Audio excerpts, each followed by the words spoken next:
안녕하세요. 평소 듣기만 하다가 용기를 내서 제 사연을 보내보려 하는 평범한 40대 초반의 여자입니다. 결혼한 지는 11년 차이고요. 오늘 제가 말씀드릴 저의 사연은 바로 제 시어머니와 남편의 대대손손 이어지던 집안에 관한 것입니다. 무엇을 들어도 상상 이상일 테니 각오 단단히 하시고 사연을 들어주시길 바래요. 괜히 타자를 치는 지금 제 손에 땀이 차는 듯 하네요. 저는 맞선을 보고서 저희 남편과 결혼했습니다. 지금은 간암투병을 하다가 돌아가셨지만 11년 전에는 제 옆에 살아계셨던 아버지께서 억지로 내보낸 손자리였어요. 상당히 옛날 분이셨고 또 배움의 끈이 짧으셨던 저희 아버지는 친구들의 입을 건너 듣게 되었던 남편의 집안에 대해서 굉장히 호의적으로 생각을 하셨습니다.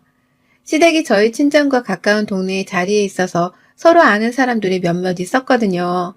말로만 듣던 종갓집이라고도 하고 또 그 가족 구성원들 중에서 공무원으로 일하는 사람들도 둘이나 있었고 또 자식들 4명 중에서 지방에서 사업을 하는 1명을 제외한 나머지 3명이 전부 다 서울로 가서 자리를 번듯하게 잡고 있다는 사실에 번쩍 놀라셨던 것이죠.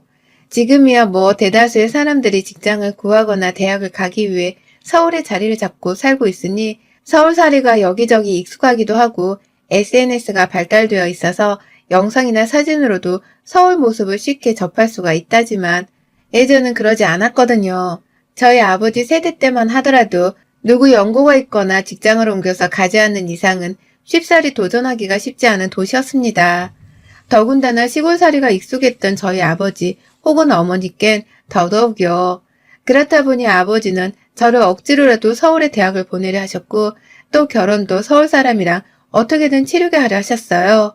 그 성화에 못 이겨 제가 어떻게든 공부를 해서 서울로 대학을 가기는 갔지만 결혼만큼은 제가 원하고 쉽사리 이루어질 수 있는 게 아니었습니다.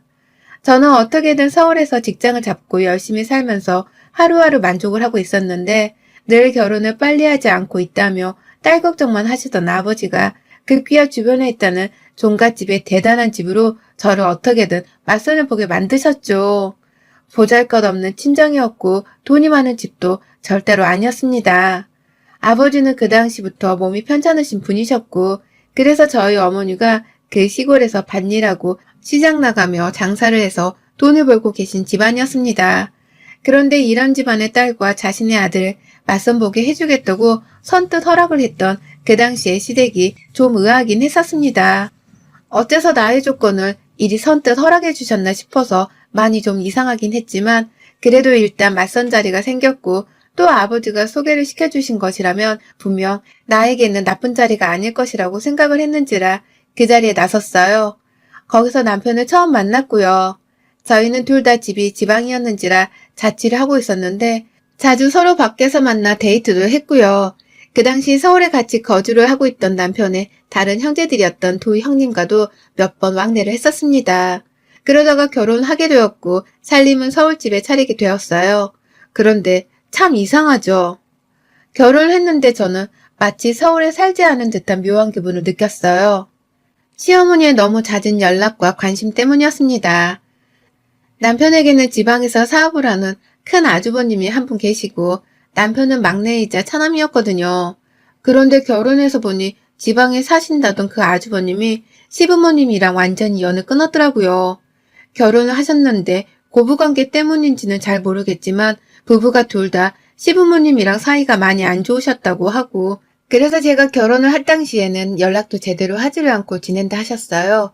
저도 두 분 내외는 저희 결혼식 때에만 아주 잠깐 뵈었었고요.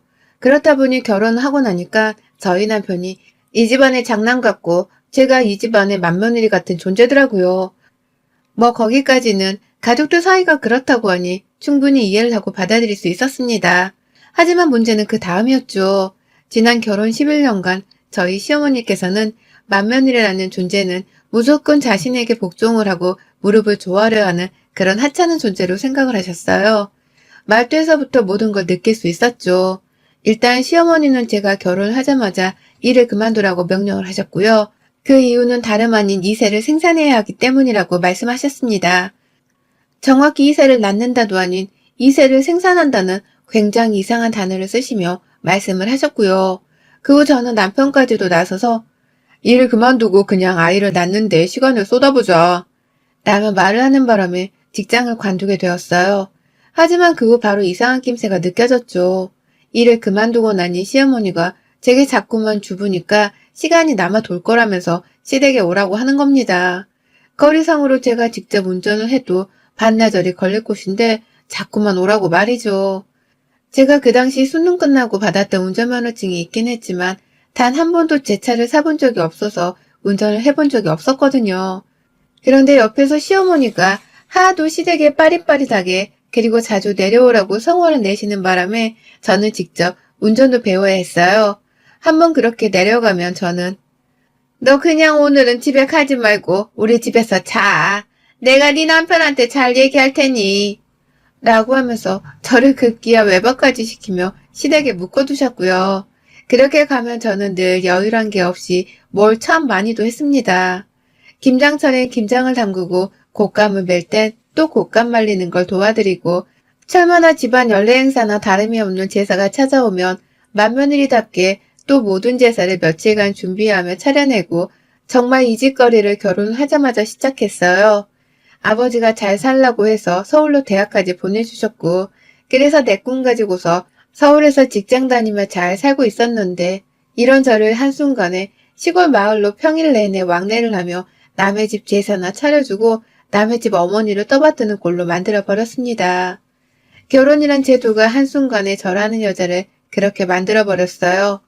물론 이게 다 줏대 없이 그만두랬다고 회사를 그만두고 시댁에 오랬다고 쫄래쫄래 찾아온 저의 잘못이란 것도 잘 알고 있습니다. 하지만 시댁이란 존재는 저한테 그랬어요.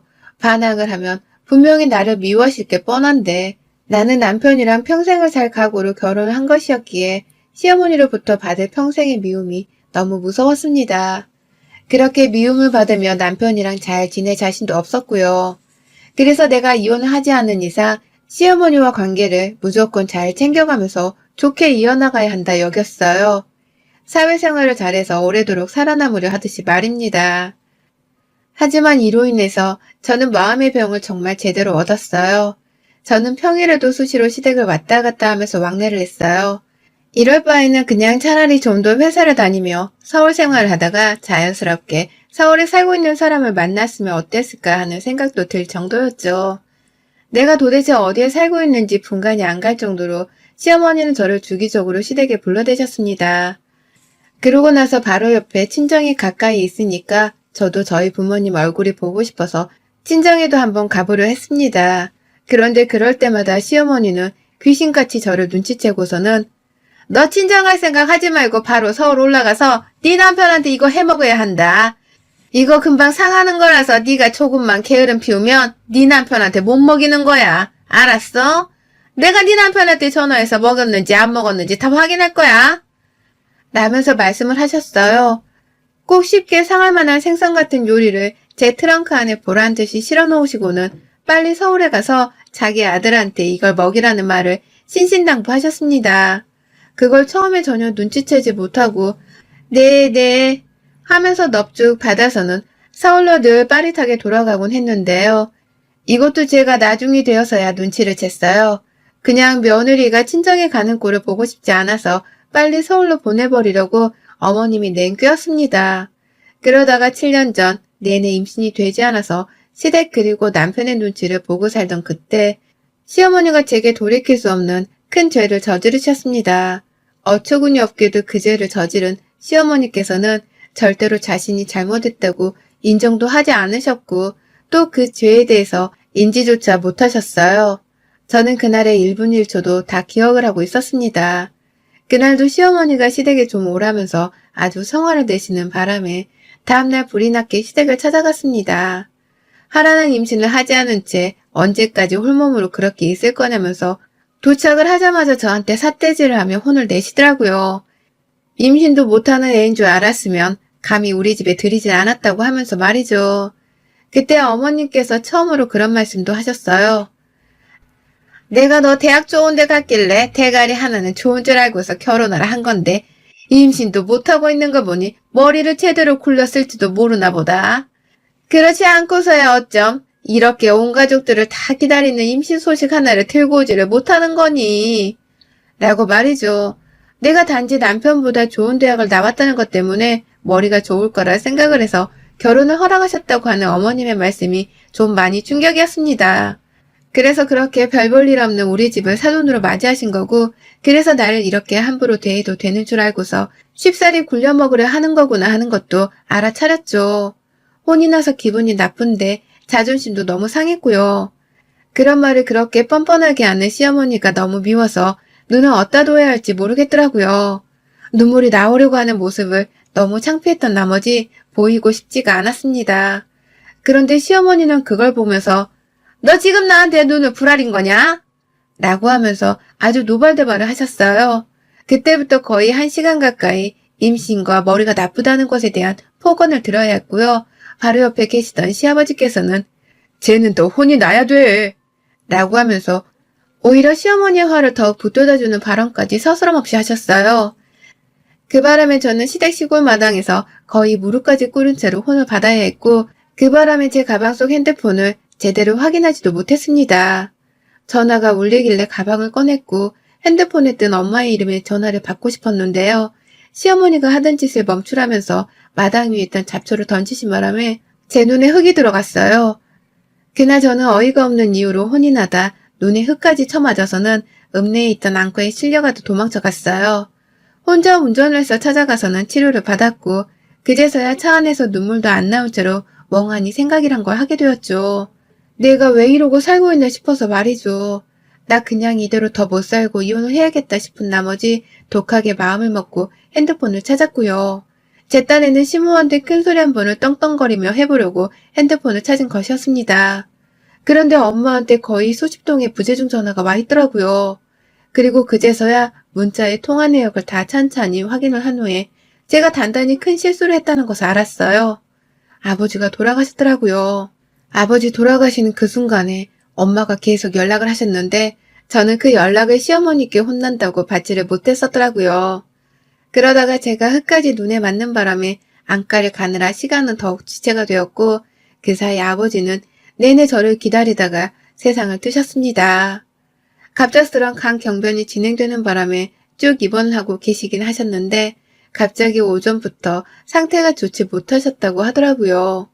내내 저한테 연락을 하려고 하셨음에도 불구하고 제가 전화를 받을 수 있는 상황이 아니었기 때문에 하지를 못하셨고요. 그렇게 저는 아버지의 마지막 임종을 보지 못했어요. 얼마나 재수가 없었으면 아버지의 임종을 시어머니한테 잔소리를 듣느라고 보지를 못했을까요?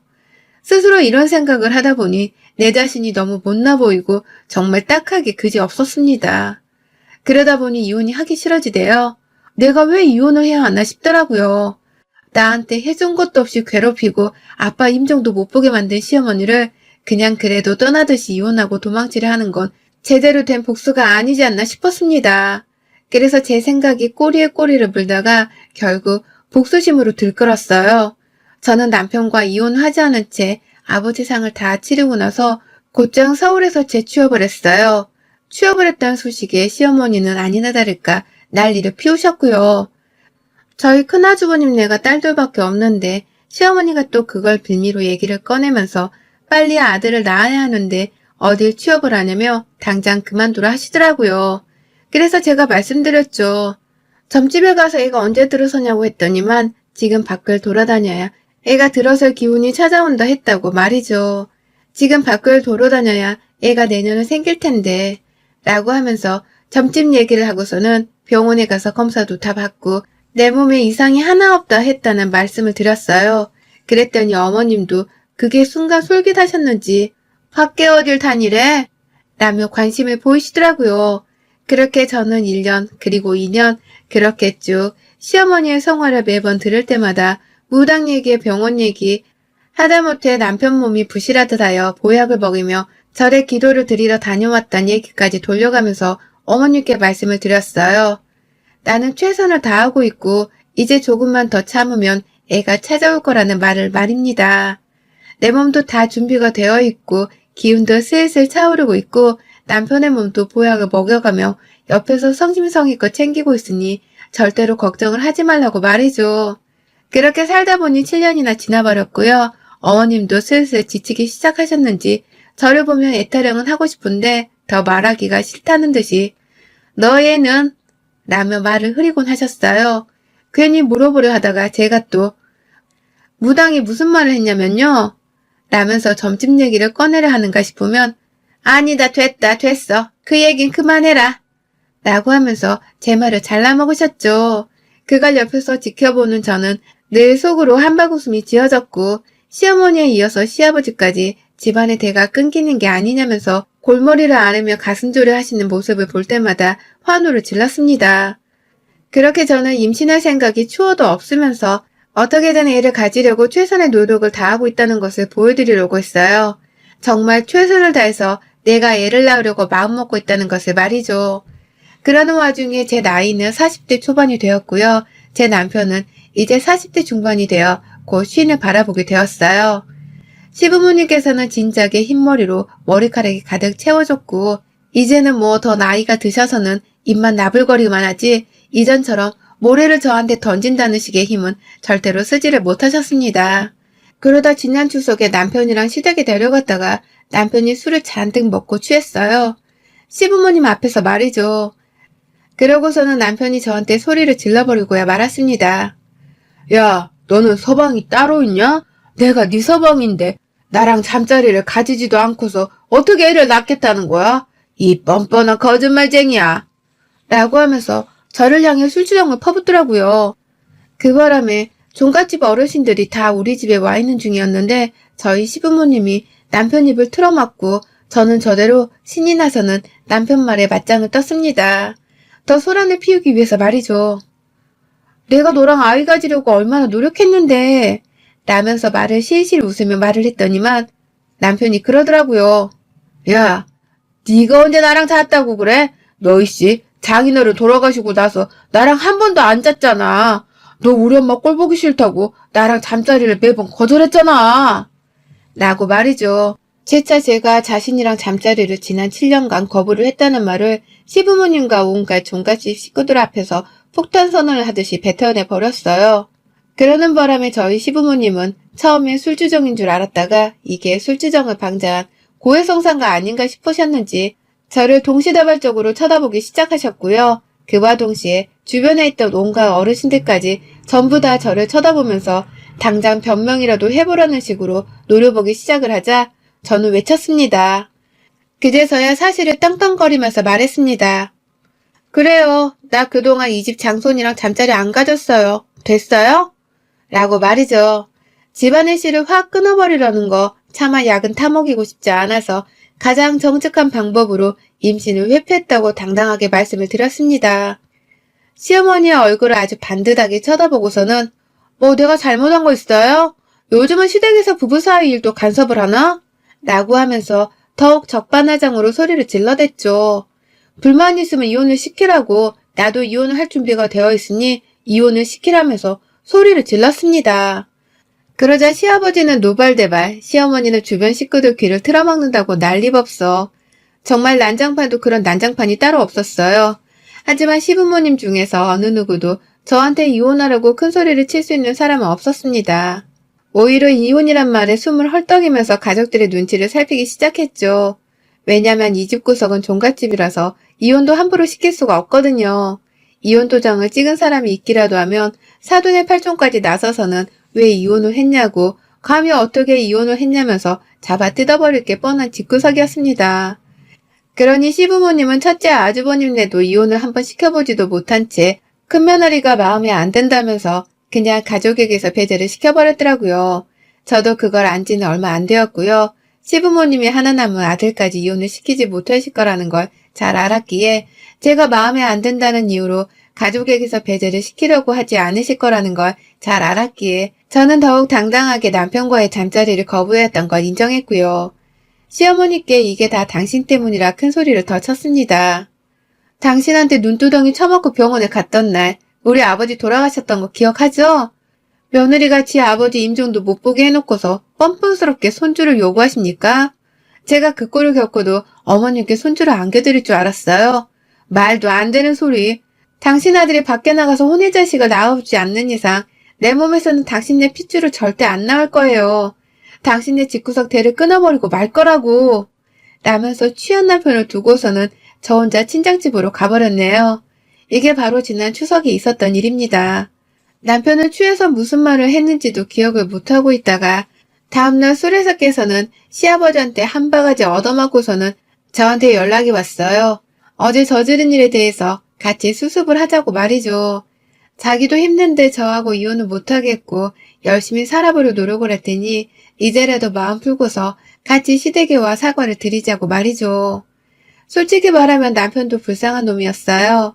부모를 잘못 만나서는 마누라랑 잘 지내보지도 못하고 엄격결에 잠자리도 가지지 못한 채 자식도 못 낳고 예원을 하게 되었으니 말이죠. 저를 그렇게까지 좋아라 해주고 또 계속 옆에 붙잡아두고 살려 하는 남편이 고맙기도 했습니다. 하지만 시어머니를 생각하고 제가 당한 꼴들을 생각하면 자다가도 머리카락이 쭈뼛쭈뼛 서는 것이 도무지 용서가 되지 않았어요. 그래서 그냥 남편에겐 많은 것이 미안했지만 제겐 다 똑같은 것들이라 생각을 할 수밖에 없었습니다. 결국 남편도 제가 시댁에 불려가는 길에 단 한 번을 말려주지 않았던 방관자이기도 했으니까요. 그렇게 저는 남편의 술 몇 잔에 7년간 숨겨왔던 저희 부부의 부끄러운 치부를 시댁 식구들 앞에서 만천하에 드러냈고요.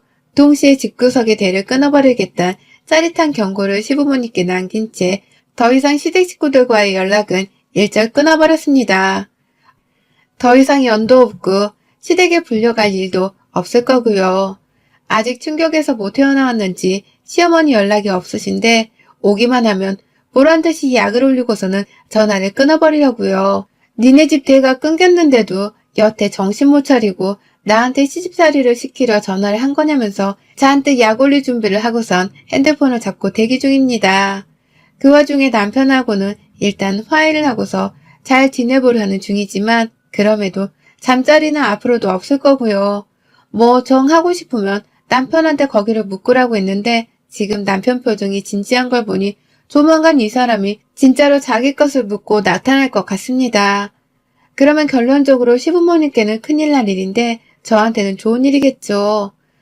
우리 시모는 지금쯤 피눈물을 흘리고 계실 텐데 찾아가서 얼굴 보고 이 사실을 고해줘야 하는지 생각 중이랍니다. 과연 얼마나 또 충격을 받으실지 안 봐도 뻔한지라 너무 신이 나네요. 그러게 좀 적당히 시집살이 부리고 살 것이지. 그 할매는 왜 그리 독하게 며느리를 지지고 볶고 사셨는지요. 뭐든 도가 넘으면 이 꼴이 나는 겁니다. 여러분의 생각은 댓글로 남겨주세요. 오늘도 시청해주셔서 정말 감사합니다.